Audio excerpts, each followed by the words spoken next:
अभी तक योगेश्वर श्री कृष्ण ने किसी महापुरुष द्वारा योग के आरंभ, इसमें आने वाले व्यवधान, उससे पार पाने का रास्ता बताया। इस पर अर्जुन ने प्रश्न किया। अर्जुन उवाच,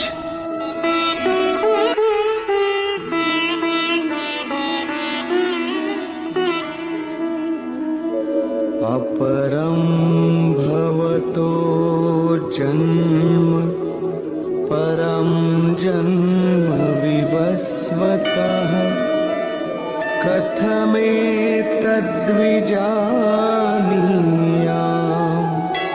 त्वमादौ प्रोक्तवानिति।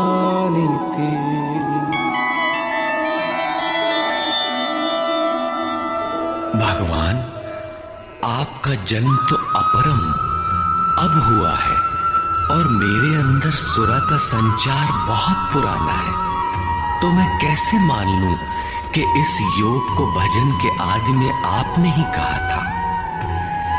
इस पर योगेश्वर श्री कृष्ण महाराज बोले। श्री भगवान वाच,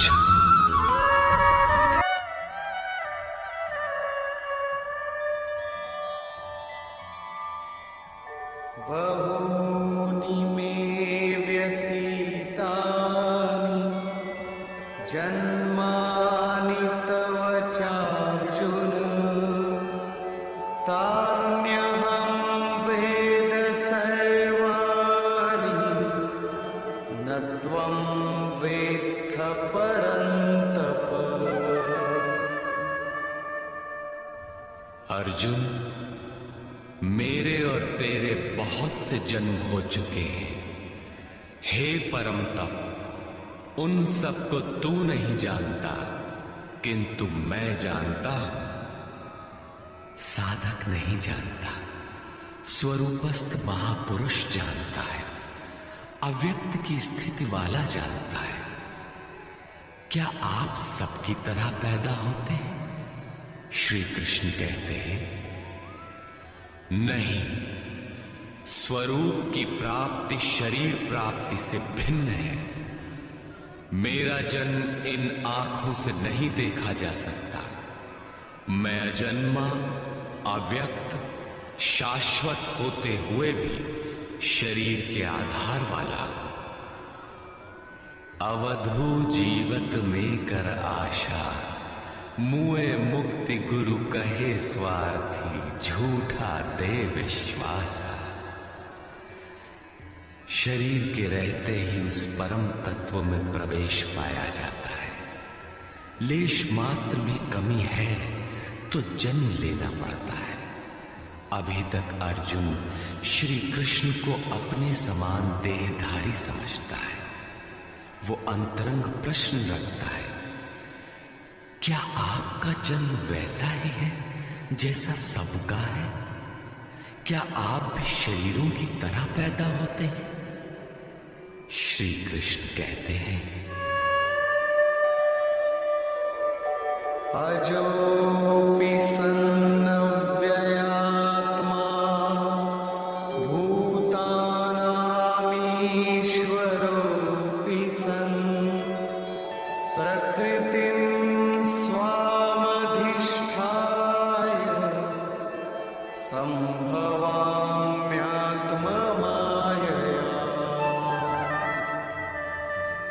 मैं विनाश रहित, पुनः जन्म रहित और समस्त प्राणियों के स्वर में संचारित होने पर भी अपनी प्रकृति को आधीन करके आत्म माया से प्रकट होता हूं। एक माया तो अविद्या है जो प्रकृति में ही विश्वास दिलाती है, नीच एवं अधम योनियों का कारण बनती है। दूसरी माया है आत्म माया, जो आत्मा में प्रवेश दिलाती है, स्वरूप के जन्म का कारण बनती है।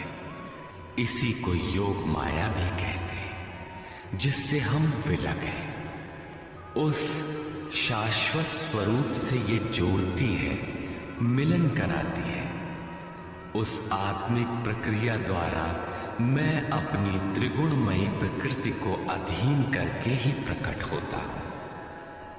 प्रायः लोग कहते हैं कि भगवान का अवतार होगा तो दर्शन कर लेंगे।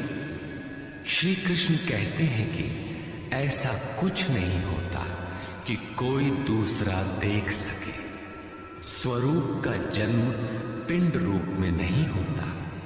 श्री कृष्ण कहते हैं योग साधना द्वारा, आत्म माया द्वारा अपनी त्रिगुणमयी प्रकृति को स्ववश करके मैं क्रमशः प्रकट होता हूं। लेकिन किन परिस्थितियों में? यदा यदा हि धर्मस्य ग्लानिर्भवति भारत अभ्युत्थानमधर्मस्य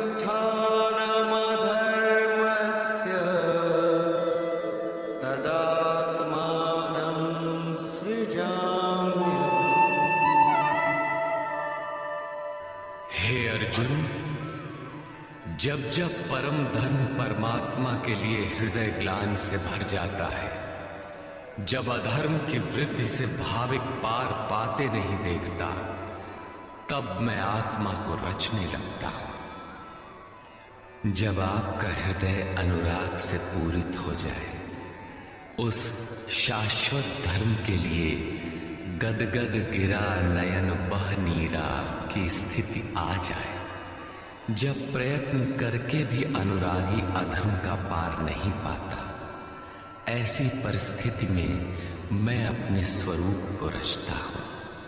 अर्थात भगवान का आविर्भाव केवल अनुरागी के लिए है और ये अवतार किसी भाग्यवान साधक के अंतराल में होता है। आप प्रकट होकर करते क्या है? परित्राणाय साधूनां विनाशाय च दुष्कृतां धर्म संस्थापनार्थाय संभवामि युगे युगे। अर्जुन, साधूनाम परित्राणाय, परम साध्य एकमात्र परमात्मा है, जिसे साध लेने पर कुछ भी साधना शेष नहीं रह जाती। उस साध्य में प्रवेश दिलाने वाले विवेक, वैराग्य, शम दम इत्यादि दैवी संपत्ति को निर्विघ्न प्रवाहित करने के लिए तथा दुष्कृताम, जिससे दूषित कार्य रूप लेते हैं, उन काम क्रोध राग द्वेषादि विजातीय प्रवृत्तियों को समूल नष्ट करने के लिए तथा धर्म को भली प्रकार स्थिर करने के लिए मैं युग युग में प्रकट होता हूं। युग का तात्पर्य सतयुग, त्रेता, द्वापर में नहीं। युग धर्मों का उतार चढ़ाव मनुष्यों के स्वभाव पर है। युग धर्म सदैव रहे हैं। मानस में संकेत है, नित जुग धर्म हो ही सब केरे, हृदय राम माया के प्रेरे। युग धर्म सभी के हृदय में नित्य होते रहते हैं। अविद्या से नहीं बल्कि विद्या से, राम माया की प्रेरणा से हृदय में होते हैं, जिसे प्रस्तुत श्लोक में आत्म माया कहा गया है। वही है राम माया। हृदय में राम की स्थिति दिला देने वाली, राम से प्रेरित है वो विद्या। कैसे समझा जाए कि अब कौन सा युग कार्य कर रहा है?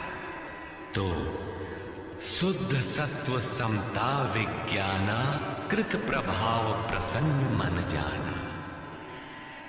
जब हृदय में शुद्ध सत्व गुण ही कार्यरत हो, राजस तथा तामस दोनों गुण शांत हो जाए, विषमताएं समाप्त हो गई हो, जिसका किसी से द्वेष न हो, विज्ञान हो, अर्थात इष्ट से निर्देशन लेने और उस पर टिकने की क्षमता हो, मन में प्रसन्नता का पूर्ण संचार हो। जब ऐसी योग्यता आ जाए तो सतयुग में प्रवेश मिल गया। इसी प्रकार 2 अन्य युगों का वर्णन किया और अंत में तामस बहुत रजोगुण थोरा, कलि प्रभाव विरोध चहुमोरा। तामस गुण भरपूर हो, किंचित राजसी गुण भी उसमें हो, चारों ओर वैर और विरोध हो, तो ऐसा व्यक्ति कलियुगीन है। जब तामसी गुण कार्य करता है तो मनुष्य में आलस्य, निद्रा, प्रमाद का बाहुल्य होता है। वो कर्तव्य जानते हुए भी उसमें प्रवृत्त नहीं हो सकता। निषिद्ध कर्म जानते हुए भी उससे निवृत्ति नहीं हो सकती।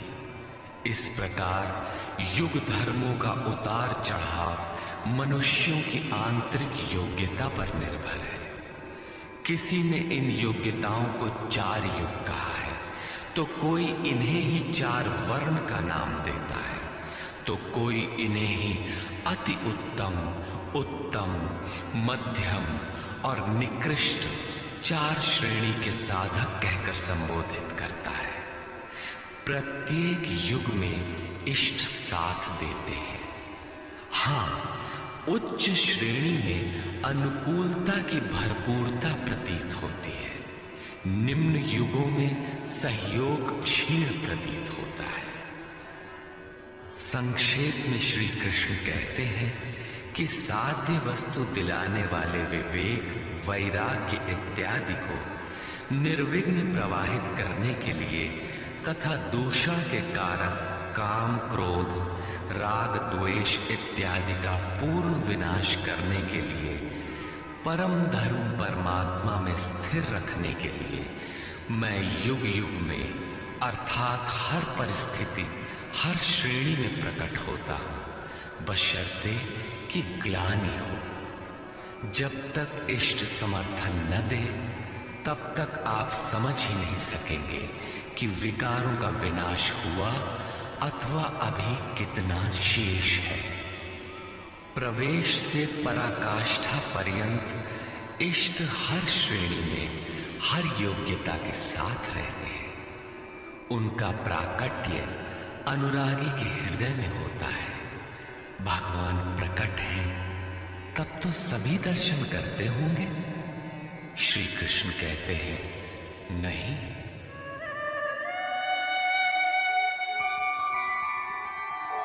जन्म कर्म च मे दिव्यम् एवं यो वेत्ति तत्त्वतः त्यक्त्वा देहं पुनर्जन्म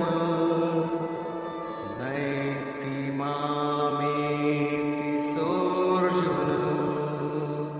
अर्जुन, मेरा वो जन्म अर्थात ग्लानि के साथ स्वरूप की रचना तथा मेरा कर्म अर्थात दुष्कृतियों के कारणों का विनाश, साध्य वस्तु को दिलाने वाली क्षमताओं का निर्दोष संचार, धर्म की स्थिरता, ये कर्म और जन्म दिव्य अर्थात अलौकिक है, लौकिक नहीं है।